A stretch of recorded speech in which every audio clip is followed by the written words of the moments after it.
इसलिए मैं कहना चाहता हूं, आदिवासी क्षेत्र से कांग्रेस भाजपा बाइकॉट।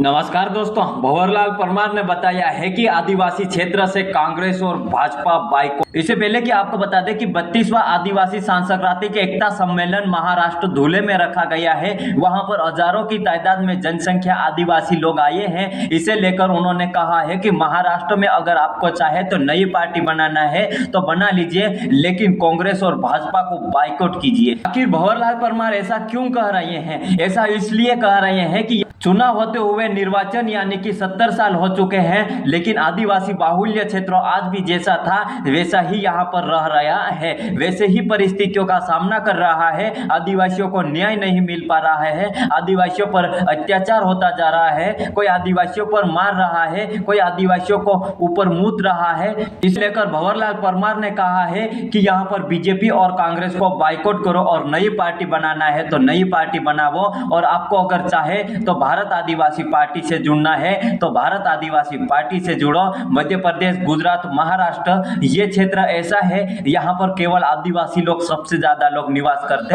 हैं। बीजेपी कांग्रेस का जो जनप्रतिनिधि का सिलेक्शन प्रणाली है वो यहाँ पर बीजेपी या कांग्रेस तय करती है, इनकी पार्टी तय करती है कि किसे यहाँ पर उम्मीदवार उतारना है, किसे प्रत्याशी उतारना है। लेकिन भारत आदिवासी पार्टी की विचारधारा इस प्रकार से है कि जनप्रतिनिधि सिलेक्शन प्रणाली लागू होती है। इसे लेकर जैसे मान के चलो, सपोज कीजिए कि बांसवाड़ा और डूंगरपुर में एक सांसद को चुनना है तो सभी गांवों के मुखिया को लाएंगे और मुखिया यहाँ पर तय करेंगे कि किसको यहाँ पर सांसद प्रत्याशी के रूप में हम टिकट देना है।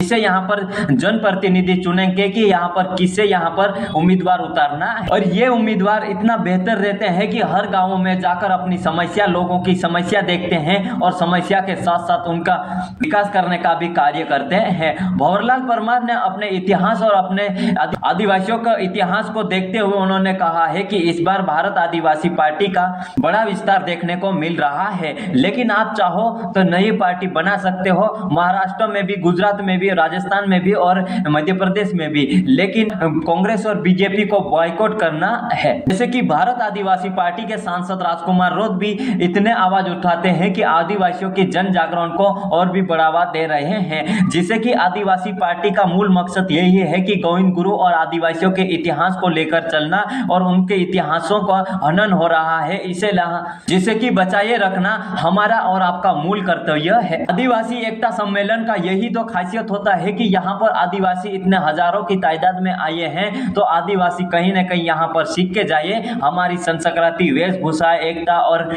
खान पान, रीति रिवाज सब कुछ यहाँ से सीख के जाइए, यही तो खासियत होती है। यह भारत के मूल निवासी होकर भी आदिवासी यहाँ पर अपना मूल आइडेंटिफिकेशन बताना यहाँ पर छिपाते हैं। आखिर ये नौबत क्यों आई है कि हमारी अपने आइडेंटिटी छिपानी पड़ रही है, यहाँ अशिक्षा के कारण आ रही है। आप इस क्षेत्र को लेकर यहाँ पर शिक्षा बेहतर करिए। बाबा साहेब भीमराव अम्बेडकर ने भी कहा था, शिक्षा वह शेरनी का दूध है जो जिसे जितना पिएगा उतना दहाड़ेगा। आदिवासी आज भी जो भी जितना भी जागरूक हुआ है वो कहीं न कहीं ये शिक्षा की देन है और बाबा साहेब भीमराव अम्बेडकर की देन है। इसे हम सभी को किसी न किसी रूप से, आपको भले ही खाने के लिए 2 रोटी मिले ना मिले, लेकिन हाथ में पेन और किताब जरूर मिल जानी चाहिए।